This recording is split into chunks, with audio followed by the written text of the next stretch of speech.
Hello friend, welcome to my YouTube channel. मैं राजाकर आपलोक चाइছে RZK टुटोरियल यूट्यूब चैनल। आज 1 जुलाई और सन्धियार गुरुत्वपूर्ण खबरসমূह এইটো ভিডিওত একেলগে চাওয়া হোক। प्रथम खबरটি হৈছে আহিল ভাল খবৰ, দাম কমিল সিলিন্ডাৰৰ। জনতাক কিছু সকাহ প্ৰদান কৰি হ্ৰাস পালে সিলিন্ডাৰৰ মূল্য। 19 কেজি বাণিজ্যিক সিলিন্ডাৰৰ মূল্য 30 টকাকৈ হ্ৰাস কৰা হৈছে। 2024 1 জুলাইৰ পৰা কাৰ্যকৰী হৈছে এই নতুন নিৰিখ। এই 30 টকাকৈ হ্ৰাস পোৱাৰ পাছত বৰ্তমান দিল্লীত এটা সিলিন্ডাৰৰ দাম হ'লগৈ 1646 টকা। কলকাতাত বাণিজ্যিক সিলিন্ডাৰৰ মূল্য 1756 টকা। মুম্বাইত এটা সিলিন্ডাৰৰ মূল্য হ'লগৈ 1598 টকা। উল্লেখ কৰা প্ৰয়োজন যে বাণিজ্যিক সিলিন্ডাৰৰ মূল্য হ্ৰাস হৈছে যদিও ঘৰুৱা সিলিন্ডাৰৰ মূল্য হ্ৰাস পোৱা নাই। তাৰ পিছৰ খবৰটো হৈছে ৰাজ্যসভাত কংগ্ৰেছ অধ্যক্ষৰ বিস্ফোৰক অভিযোগ। ৰাজ্যসভাত আজি শাসক বিৰোধীৰ মাজত বিতৰ্কই উত্তপ্ত পৰিস্থিতিৰ সৃষ্টি কৰে। বিৰোধী দলৰ নেতা তথা কংগ্ৰেছ অধ্যক্ষ মাল্লিকাৰ্জুন খাৰ্গে বিজেপি চৰকাৰক তীব্ৰ সমালোচনা কৰে। খৰ্গেৰ লগতে অভিযোগ উত্থাপন কৰে যে RSSে নাথুৰাম গডছে হতুৱাই হত্যা কৰিছিল মহাত্মা গান্ধীক। খৰ্গেই কয় যে দেশৰ প্ৰায়বোৰ সংস্থাতে RSSৰ সৈতে জড়িত লোকৰ কব্জা চলিছে। খৰ্গেই এই অভিযোগ খণ্ডন কৰি ৰাজ্যসভাৰ অধ্যক্ষ তথা উপৰাষ্ট্ৰপতি জগদীপ ধনখৰে কয় যে RSSৰ সদস্য হোৱাটো কোনো অপৰাধ নহয়, তেওঁলোকেও ৰাষ্ট্ৰ আৰু ৰাষ্ট্ৰহিতৰ বাবে কাম কৰি আহিছে। অধ্যক্ষগৰাকীৰ এই উত্তৰ শুনিয়ে খৰ্গেই কয় যে RSSৰ বিচাৰধাৰা অতি বিপদজনক। তেওঁলোকে নাথুৰাম গডছেৰ হতুৱাই হত্যা কৰিছিল মহাত্মা গান্ধীক। এই বক্তব্য শুনাৰ পাছতে শাসকীয় বিজেপি দলৰ সাংসদসকলে এই মন্তব্যৰ বিৰোধিতা কৰে আৰু কংগ্ৰেছ অধ্যক্ষগৰাকীক এই মন্তব্য উঠাই ল'বলৈ দাবী জনায়। তাৰ পিছৰ খবৰটো হৈছে মুখ্যমন্ত্ৰীৰ ডাঙৰ নিৰ্দেশনা, এতিয়াৰে পৰা ব্যক্তিগত চিকিৎসালয়ত চৰকাৰী চিকিৎসকৰ ন এণ্ট্ৰি। মুখ্যমন্ত্ৰীৰ এটা ডাঙৰ নিৰ্দেশনা। এই নিৰ্দেশনাই বহু সাধাৰণ লোকক কিছু সকাহ দিয়াৰ পৰিৱৰ্তে এছাম চিকিৎসক অসন্তুষ্ট হোৱাটো স্বাভাৱিক। দেওবাৰে মুখ্যমন্ত্ৰীয়ে প্ৰদান কৰা নিৰ্দেশ অনুসৰি স্বাস্থ্য বিভাগে নিৰ্দেশনা জাৰি কৰিছে যে এতিয়াৰে পৰা চৰকাৰী চিকিৎসকে কৰ্তব্যৰ সময়ত কোনো ব্যক্তিগত চিকিৎসালয়ত চিকিৎসা প্ৰদান কৰিব নোৱাৰিব। যদি এনে কৰে তেন্তে কঠোৰ শাস্তিৰ মুখামুখি হ'ব এনে চিকিৎসক। মুখ্যমন্ত্ৰীৰ নিৰ্দেশনাৰ পাছতেই তৎকালীনভাৱে স্বাস্থ্য বিভাগে এই নিৰ্দেশনা জাৰি কৰিছে। উল্লেখ কৰা প্ৰয়োজন যে মুখ্যমন্ত্ৰীৰ এই নিৰ্দেশনাক বহু দল সংগঠনৰ লগতে সাধাৰণ জনতাই আদৰণি জনাইছে।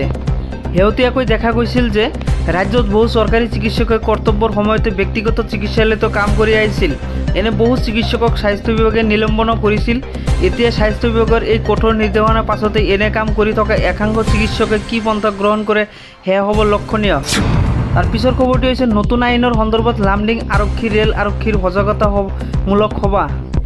সমগ্ৰ দেশত প্ৰযোজ্য হ'ল 3খনকৈ নতুন আইন।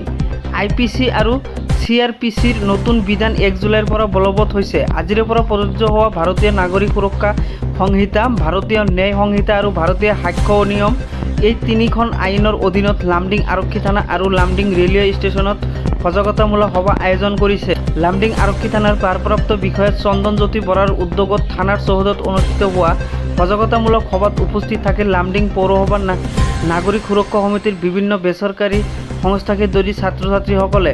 আনফালে লামডিং ৰেলৱে ষ্টেচনত GRPৰ ভাৰপ্ৰাপ্ত বিষয়া ভূপেন কলিতাৰ উদ্যোগত অনুষ্ঠিত হয় সজাগতামূলক সভা। লামডিং ৰেলৱে ষ্টেচনত সজাগতামূলক সভাত RPFৰ CBI দল, ৰেলৱে কৰ্মচাৰী, ভেণ্ডাৰৰ লগতে সমাজকৰ্মী আৰু অধিবক্তা গণ্যমান্য ব্যক্তিসকলে অংশগ্ৰহণ কৰে। এই আইনত 37টা নতুন ধাৰা অন্তৰ্ভুক্ত কৰা হয়। মহিলা আৰু শিশুসকলৰ ক্ষেত্ৰত বিশেষ সুবিধা দিয়া হৈছে এই আইনত। আনফালে ভুক্তভোগীসকলৰ বাবে বিশেষ সহায় আগবঢ়াব এই আইনে। সমাজৰ পৰা অপৰাধ কিছু পৰিমাণে কম কৰাৰ উদ্দেশ্য লৈ এই সজাগতা সভা আয়োজন কৰিছে।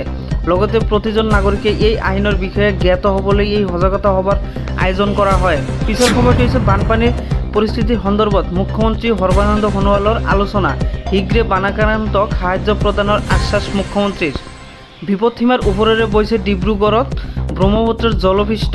চহৰখনৰ 60% অঞ্চলৰ বানৰ কবলত পৰা পৰিলক্ষিত হৈছে। চহৰৰ অধিকাংশ বাট পথ জলমগ্ন হৈ থকাৰ লগতে 37 নং ৰাষ্ট্ৰীয় ঘাইপথৰ বিস্তৃত অংশ পানীৰ তললৈ বুৰ গৈ আছে।